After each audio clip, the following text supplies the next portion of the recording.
പക്ഷെ ഈ ഒരു പ്രശ്നം തന്നെയാണ് എന്റെ ഒരു കൈൻഡ് ഓഫ് പോസിറ്റീവ് ആവാം നെഗറ്റീവ് ആവാം what ever it is.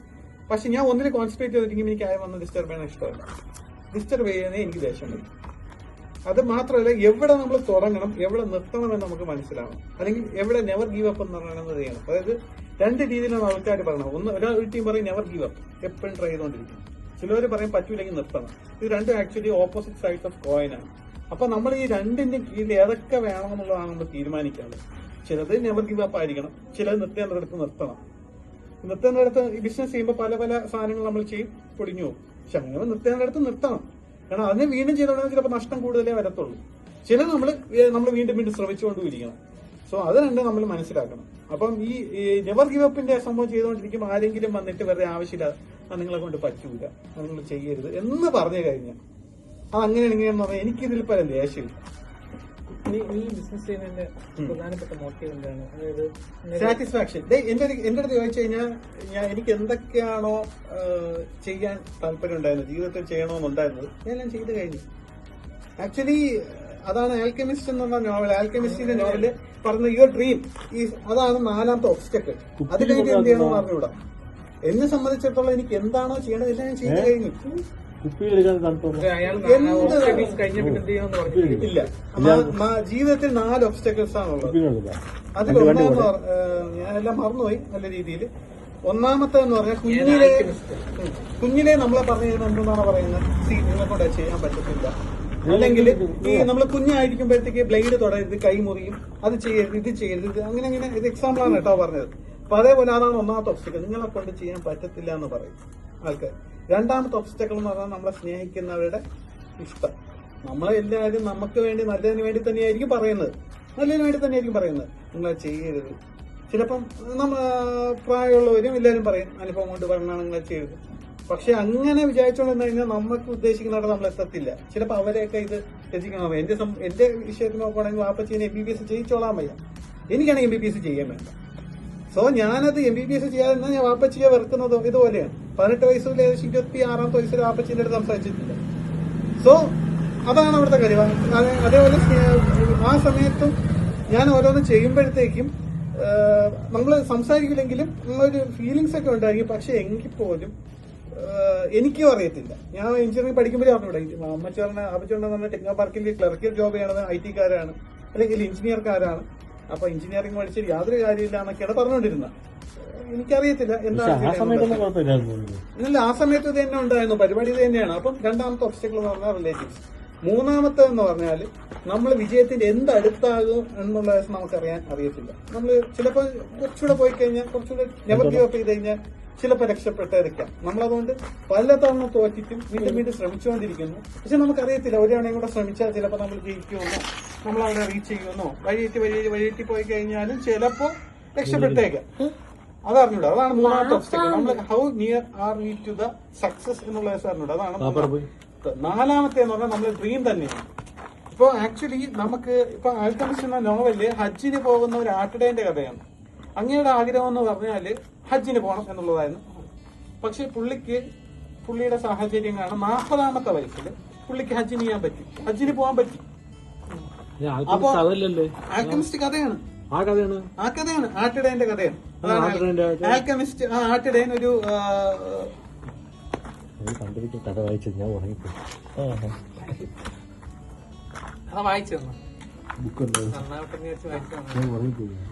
Alchemist എന്ന് പറഞ്ഞാല് ഈ ഒരു ബോളൊക്കെ വെച്ചിട്ട് ഇത് പറയുന്ന ആളാണ് ആൽക്കെമിസ്റ്റ്. അപ്പൊ അവര് നിങ്ങളുടെ ഫ്യൂച്ചർ.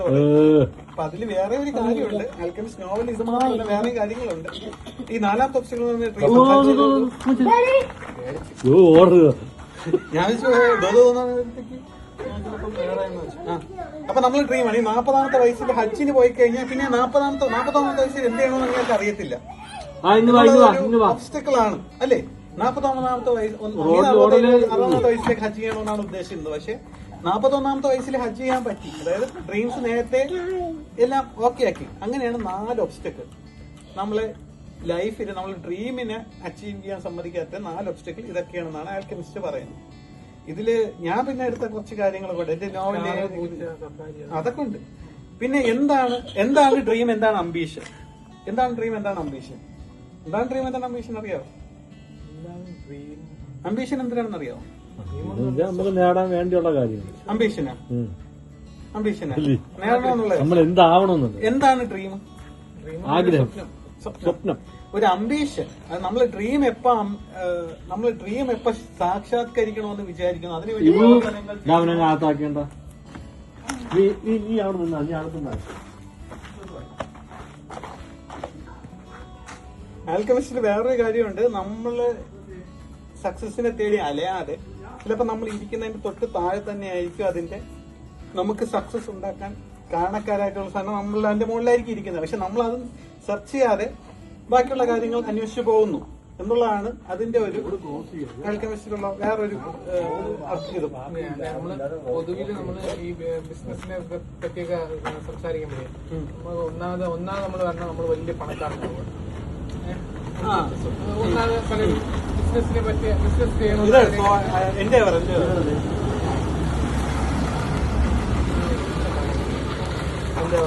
ഹൈദരാബാദ്, ഹരിയാന, അങ്ങനെ അംബീഷൻ ഞാൻ അവിടെ ചുറ്റും. നമ്മൾ ഡ്രീം എപ്പോ സാക്ഷാത്കരിക്കണമെന്ന് വിചാരിക്കുന്നു, അതിനുവേണ്ടി പ്ലാൻ ചെയ്യുന്നു, അതിനുവേണ്ടി പ്രവർത്തനങ്ങൾ ചെയ്യുക, അതായിരിക്കണം നമ്മുടെ അംബീഷൻ. അങ്ങനെയാണ്. അപ്പൊ ഒന്നാമത് പറഞ്ഞാൽ നമ്മൾ വലിയ പൈസക്കാരനാവുക എന്നുള്ളത്. രണ്ടാമത് പലരും പറയണെന്ന് വെച്ചാൽ നമ്മളായിരിക്കണം ബോസ്, നമ്മൾ ആരും ഭരിക്കരുത്, അങ്ങനത്തെ ഒരു കാര്യം. മൂന്നാമത്തെ പറഞ്ഞാൽ പിന്നെ നമ്മൾ ജോലിയൊന്നും ചെയ്യണ്ട, ഇല്ല ശരിക്കും പൈസ വരിക, അതാണ് 3 ലക്ഷ്യങ്ങൾ. പക്ഷെ സക്സസ്ഫുൾ ആയിട്ടുള്ള ബിസിനസ്സുകാരെയൊക്കെ ഞാൻ ഇങ്ങനെ നോക്കുമ്പോൾ മിക്കവാറും ആൾക്കാർ ഇപ്പം അങ്ങനെയൊന്നുമല്ല. ചിലവര് ആൾക്കാർ അവരുടെ പാഷൻ കൊണ്ട് ചെയ്യുന്നതായിരിക്കും. അവരൊരു പാഷൻ, ഇപ്പം സോഫ്റ്റ്വെയറിൽ പാഷനുള്ള ആള് അവർ ഓരോ കാര്യങ്ങൾ ചെയ്യുന്നു. വാട്സാപ്പിന്റെ ഇൻവെൻഷൻ, അല്ലെങ്കിൽ പിന്നെ ഫേസ്ബുക്കിന്റെ ഇൻവെൻഷൻ, അല്ലെങ്കിൽ മൈക്രോസോഫ്റ്റിന്റെ അയാള് ഇപ്പം ആപ്പിളിന്റെ അയാൾ അപ്പോഴ് ചെയ്യുന്ന സമയത്ത് അയാള് ഇതൊരു വലിയ സക്സസ് ആവുമെന്ന് വിചാരിച്ചിട്ട് ചെയ്യുന്നൊന്നുമല്ല. പക്ഷെ ചെയ്തു വരുമ്പോൾ IT എടുക്കുമ്പോൾ മിക്കവാറും കാര്യങ്ങൾ അവർ ചെയ്തു വരുമ്പോൾ സക്സസ് ആയി വരുന്നതാണ്. പിന്നെ അതൊരു ബിസിനസ് ആവുകയും പിന്നെ ആ ബിസിനസ്സിൽ എങ്ങനെ വിജയിപ്പിക്കണമെന്നൊക്കെ നോക്കുകയൊക്കെ ചെയ്യണം. ഇനി രണ്ടാമതൊരു ടൈപ്പുള്ള സക്സസ് ആയിട്ടുള്ളതെന്ന് പറഞ്ഞാൽ ഫാമിലി പരമായിട്ടൊക്കെ ബിസിനസ് ഉള്ളവർ, അവര് മക്കളിൽ ഇപ്പം വിജയ് മല്യയെ പോലെയൊക്കെ ദൂർത്തടിച്ച് കളയുന്നവരുണ്ട്. ബാക്കി അല്ലാതെ വർക്ക് ചെയ്യുന്ന അതിനോടൊരു കറക്ഷൻ ഉണ്ട്. അങ്ങോട്ട് അങ്ങനെ വിജയ് മല്യ അല്ലെങ്കിൽ അയാളെ ഞാൻ പറഞ്ഞ തെറ്റാണെങ്കിൽ അതേപോലത്തെ ദൂർത്തടിച്ച് കളയുന്ന ഒരുപാട് പേരുണ്ടല്ലോ.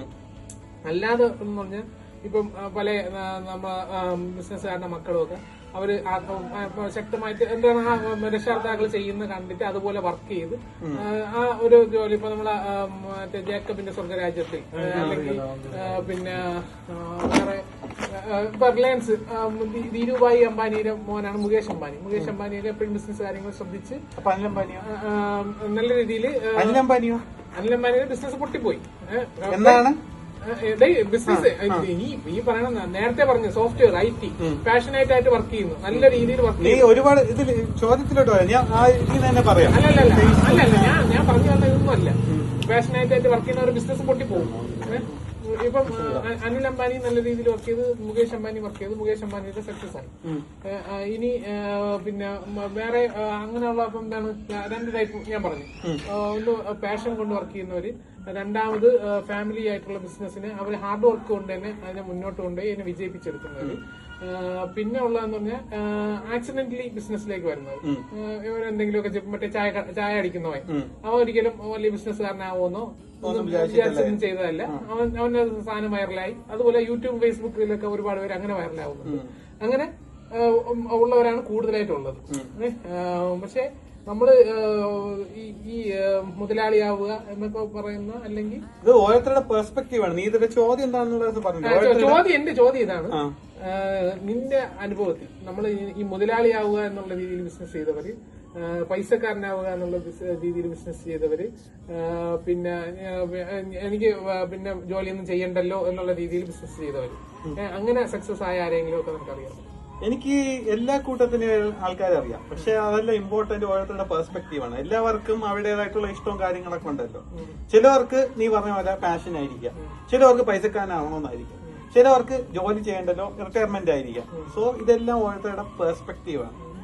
എന്നെ സംബന്ധിച്ചിടത്തോളം പാഷൻ ആയിരുന്നു, അല്ലെങ്കിൽ എന്റെ ഒരു ആഗ്രഹമായിരുന്നു അത് ചെയ്യണമെന്നുള്ളതാണ് എന്റെ ഒരു മോട്ടിവേഷൻ. സോ ഓരോരുത്തർക്ക് ആ പാഷനാണ് അല്ലെങ്കിൽ അവരുടെ ആ റീസൺ ആണ് ഒരു മോട്ടിവേഷൻ ഉണ്ടാകുന്നത്. To start a business. To own a business. അതാണ് business ഒന്നുമില്ല. എന്റെ സ്വന്തമായി ഒരു ബിസിനസ് ഇല്ല, എന്റെ സ്വന്തമായിട്ട് ഒരു പ്രോഡക്റ്റ് അപ്പൊ വേണം. നീ എന്തെങ്കിലും ഒരു സാധനത്തിൽ പാഷൻ എന്ന് പറയാനൊന്നും പറ്റൂല. ടു ഓൺ എ ബിസിനസ് അത്ര അല്ലെങ്കിൽ എന്റെ owner ആവുക എന്നുള്ളത്. ഒരു സ്വന്തമായിട്ട് പ്രോഡക്റ്റ് വേണം, ഒരു ബിസിനസ് റൺ ചെയ്യുക, ആ ഒരു ഫീലിംഗ് എന്താണെന്ന് കിട്ടുക എന്നുള്ളതൊക്കെയാണ്. ഇപ്പൊ അല്ലാതെ സക്സസ് എല്ലാവരും പാഷനും അല്ലെങ്കിൽ ഏത് രീതിയിലായിരിക്കും തുടങ്ങുന്നത്. പക്ഷെ ഇൻവെസ്റ്റേഴ്സും കാര്യങ്ങളും എല്ലാവരും വരുമ്പോൾ